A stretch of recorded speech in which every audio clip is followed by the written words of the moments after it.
Ready start.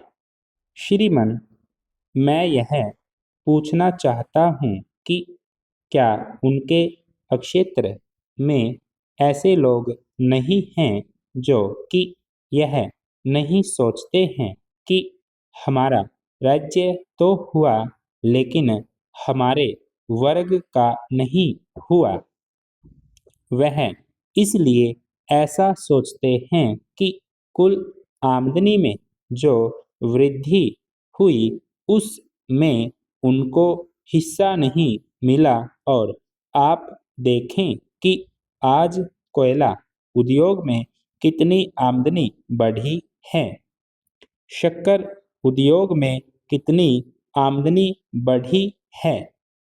इस उद्योग में केवल 70 करोड़ रुपए की पूंजी लगाई गई थी और इस उद्योग से एक साल में 50 करोड़ रुपए का मुनाफा कमाया गया है। यह उद्योग केवल 45 खानदानों के हाथ में था। इसी तरह से तेल उद्योग में, सीमेंट उद्योग में और दूसरे उद्योगों में बहुत आय हुई है। राष्ट्रीय आय की बढ़ोतरी का बहुत बड़ा हिस्सा इन उद्योगों में चला जाता है और गरीब आदमियों की आमदनी घट रही है। इसी कारण गरीब लोग पढ़ नहीं पाते, आगे बढ़ नहीं सकते, उनका स्वास्थ्य अच्छा नहीं हो सकता।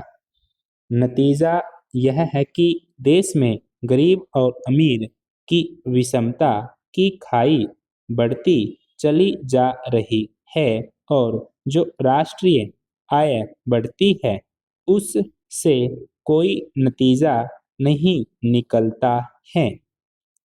प्लानिंग कमीशन खुद यह स्वीकार करता है कि कृषि जन्य पदार्थों से जो आय होती है वह 45% है, जबकि कृषि पर निर्भर रहने वाले लोग 70% हैं। फिर यह 45% की आमदनी कहाँ से होती है? वह उन लोगों से आती है जो उद्योग चलाते हैं। यह ठीक है कि देश में आमदनी हुई लेकिन उसका हिस्सा उस आदमी को नहीं मिल सकता जो गांव में रहता है और गरीब है और जो कृषि पर निर्भर करता है।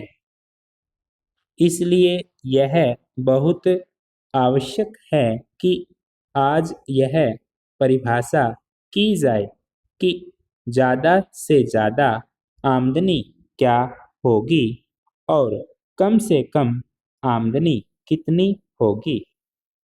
यह कह देने मात्र से समाज ऊंचा नहीं उठ सकता कि समाज की उन्नति करने के लिए योजनाएं चलाई जा रही हैं।